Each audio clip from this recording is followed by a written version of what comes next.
लड्डू जो खाए वो पछताए, जो ना खाए वो भी पछताए। लेकिन रुकने कौमी असेंबली डॉक्टर आमिर लियाकत हुसैन को शायद मीठा बहुत पसंद है।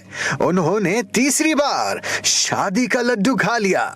डॉक्टर आमिर लियाकत हुसैन और उनकी नई दुल्हनिया ने शादी की तस्दीक भी कर दी। समाजी राबिते की वेबसाइट के जरिए आमिर लियाकत हुसैन ने बताया कि वो गुज़िश्ता शब सैयदा दानिया शाह से रिश्ता-ए-अज़दवाज में मुंसलिक हुए हैं।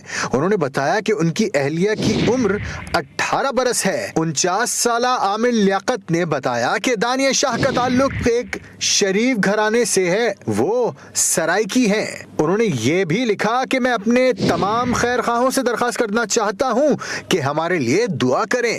मैं अभी अंधेरी सुरंग से गुजरा हूँ, वो एक गलत मोड़ था। इससे कबल डॉक्टर आमिर लियाकत ने बुशरा और तूबा नामी खवातीन से शादियां की थीं, जो दोनों